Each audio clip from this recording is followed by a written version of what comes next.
Hey guys, I'm Mama Bear to Many. I am mom to 15 children, and my 15th son, Azariah, is in the pediatric NICU, and I'm there with him.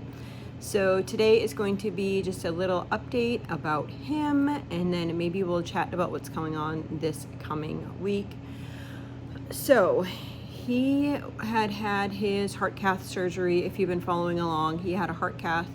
I guess it's a procedure, not a surgery. So he went to the cath lab and had that procedure, and like coming back and seeing his face, or like when he came back, it was just incredibly emotionally overwhelming, really, because it's like when your child's going to a place like this, you're not quite sure if they are going to come back, or if you're going to get a phone call that's a not so good type phone call, and you're just not sure. Every day, every moment is this could happen or this could happen, and it's scary. It's just like if somebody gets in an accident or something, and you're just waiting to hear. That's kind of how it is. So he did very well with his cath. He actually came back, and usually they said that the babies are usually cold when they come back, but they weren't. He wasn't, not they weren't. He wasn't, so that was wonderful. And then they kept him intubated overnight with sedation, and they were trying to decide when his actual surgery was going to be.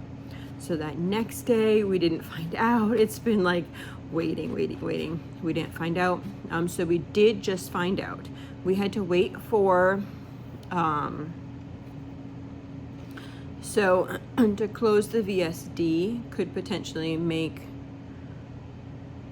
pulmonary hypertension worse.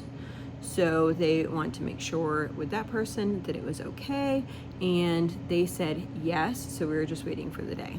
I think I said that in the last video, but now we're looking for the day. Well, I think we got the day, but we're not entirely sure that we got the day. So originally, the day that was given to me was potentially the 3rd of December. And then this morning I heard from the nurses that it looks like it's scheduled like on their computer for the 2nd. So I think it's kind of like a tentative, but let's plan for that day. There's a lot of things that need to fall into place in order for VSD surgery to occur. The good thing is he looks overall well. His lungs sound really good. So what they're doing is they're still keeping him intubated and sedated until that day, because that is the safest route for him to go. So at this point today, I'm not able to hold him, and that's really hard. That's my baby. So I've been reading him a lot of books. I went yesterday. I don't even know what day is today. Saturday. Today's Saturday. So I went, yesterday I took some of the kids that are at the Ronald McDonald House. I took them over to the aquarium. We also went and walked over by like Boston City Hall and Faneuil Hall and Quincy Market. We walked like that little area right there, which was really nice. And then some of the kids that didn't get to go to the aquarium before got to go to the aquarium, which is exciting. And I think, honestly, I'm gonna put another aquarium video up, just because it was totally different when it wasn't super busy there. So I'm gonna put that up. You guys don't have to watch it, but I'm gonna put it up because I think even my own children would like to watch it, because there was a lot of like interesting things that they didn't get to experience or see, including feeding turtles. Yeah, cool. They're so beautiful and so big and just amazing. So he has a date. What does that mean? I have no clue. No, I do. Kind of, sort of, I don't know. Okay, that means that they need to get a PICC line in. If you have been here since his beginning, you will know they attempted for a PICC line, I believe, foggy mom brain. I believe it was 3 times, like on 3 separate occasions, not 3 times like they tried, but on 3 separate occasions to get a PICC line.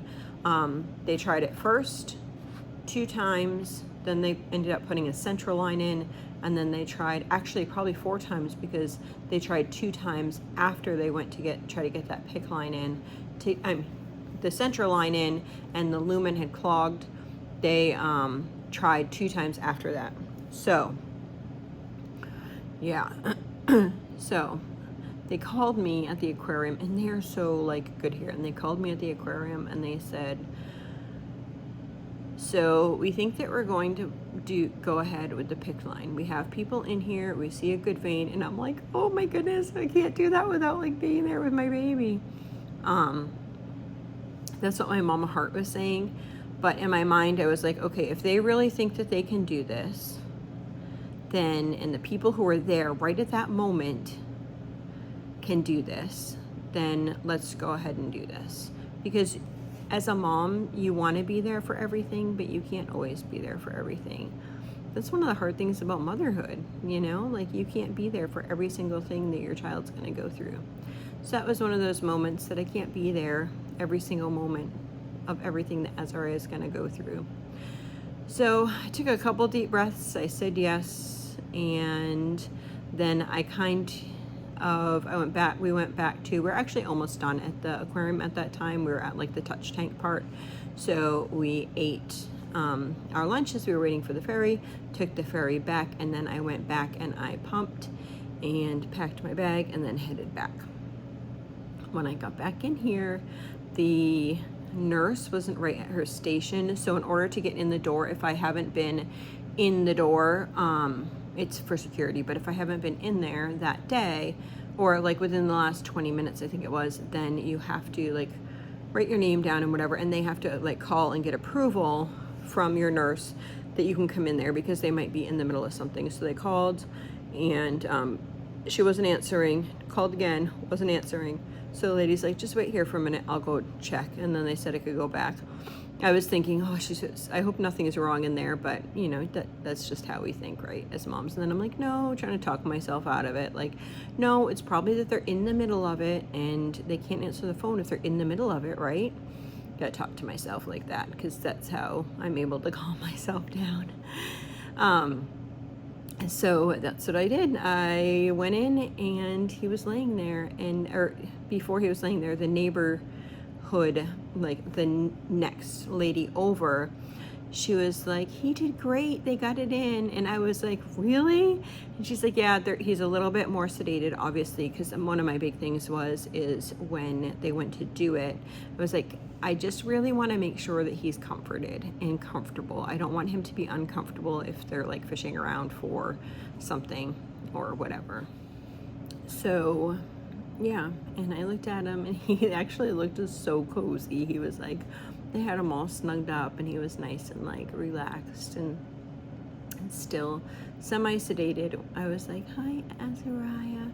And his eyes kind of went over there like that a little bit, but he was like, I'm tired.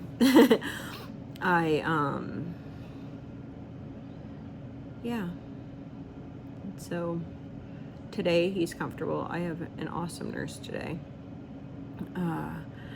He's really comfortable. Basically, if he starts to like, if he needs to like cough or get up secretions, then he needs it like right away. Like she said, that's how some babies are. Like some are like, okay, like I can handle it for a little bit, whatever, I'll just cough a little bit. But if he does, he needs it out like right away. So she's really good, like being on top of that, and I really appreciate that.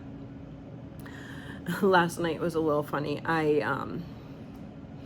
Usually if there's any beeps in the middle of the night, I get up with the beeps, or like I get up enough to know that the person is like, the nurse or whatever is attending to what needs to be attended to, because a lot of times I really can't do anything. I mean, I can't suction him out, I can't do whatever, but a lot of times I'll get up and just put my hand like on his head, especially like if he's upset or whatever. But sometimes he's not. Sometimes it's just, they just need to like fix some settings or something. So last night I had just fallen asleep, and all of a sudden like massive amounts of alarms start going off in the room. So me, being mom, I book it up real quick, throw shoes on. Yes, I have my shoes like right outside my bed because I always get nervous, like I don't want to walk barefoot like over that area because there could be like needles or something like that on the ground. Not saying that the hospital is dirty, not saying I've ever seen a needle on the ground, but it's a hospital and that could be a potential. So I put my shoes on. So I I get up, throw my shoes on, have my sweatshirt, and then he's like, oh, he's okay. I had to change out the vent. And I was like, oh my goodness. So my heart was like, bah, bah, bah, bah. And I'm like, okay, I'm gonna pump. So I ended up pumping, and that was good. So it made my time worth it or whatever, but he had a good night last night. The nurse that was on, she got a little like snuggle pack. So like they put him in it and they snug him over it, but then it actually has like snugger things over because his arms have to be down, and then they put like, they call it a seatbelt, like over the top of him because he can't have his arms out because he could like pull on the tube. So he's in his little seatbelt thing, but he really liked that little snuggle thing. So that was a blessing that he liked it because he seemed to really like cozy right in, like you can see it in his face. So I like too that the NICU nurses are very good at like reading his clues, especially if they've been with him before, then they read his clues, but they're very good at listening to, like the nurse I had last night had never had him before, and he started like beeping off, and I said usually he needs some oxygen and suction out first. That's how it's been over the past couple days. She's like, all right, let's do that then. And she just did, and he was good, right? So I appreciate that. I think sometimes when you get in some hospital settings that you almost get like a hierarchy, and like even if like one nurse thinks one thing or another nurse thinks one thing, maybe they don't listen to each other. But I really find overall at this hospital, the nurses ask each other for help, the nurses ask for help, the nurses, like if there's any question at all, they'll ask, hey, can you come in and double check this for me? Can you do whatever? Like very just like they're all working together. They don't see it as like that's your patient, your baby. They see it as we're all here to get these babies healthy.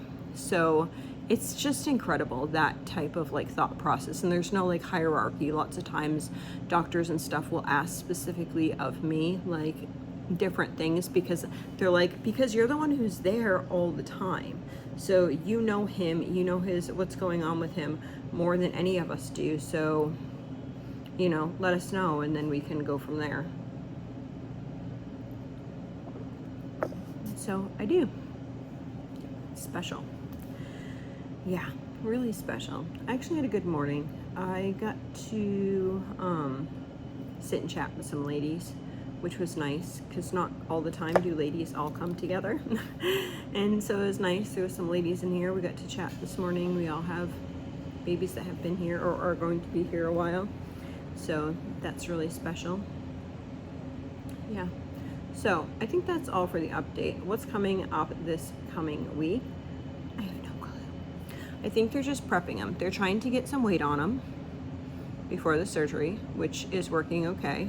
They're trying to get his lungs to like optimal quality, which they think is a lot better with like having the tube in, because it presses like more air into the lungs, so then like it opens up and then they're able to like get the secretions like out of, but nothing in there is like causing any concern like as far as like pneumonia or anything like that. It's just like secretions, but it's just if his secretions get to be too much, then he dips. So we just have to keep on top of that.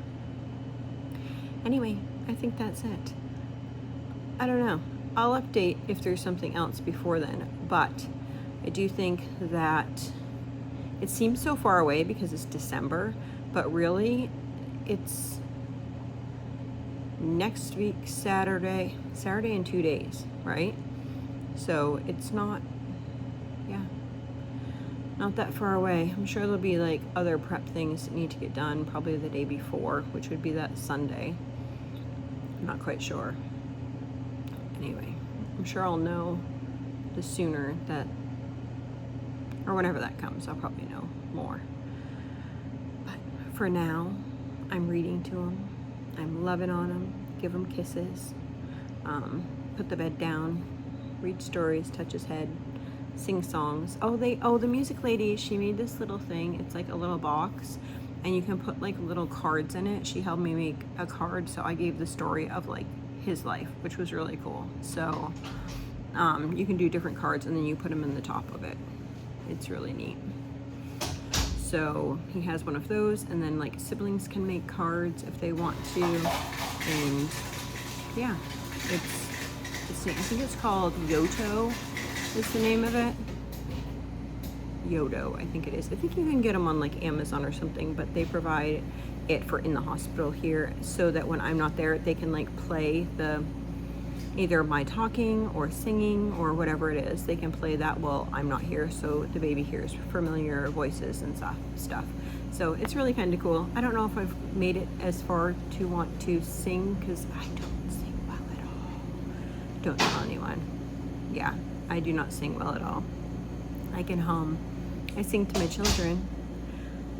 Yeah, I can sing Jesus Loves Me and off key, and my kids love it and think it's great. But I'm not a singer. So anyway, that is a special thing that we did do this week, and we made our first one. And what I did was, my first one, I was reading in Daniel the story of Azariah, the story of the fiery furnace, in my own way to Azariah on the card. So that was what I felt comfortable doing at that point. So I hope you all have a blessed and wonderful day.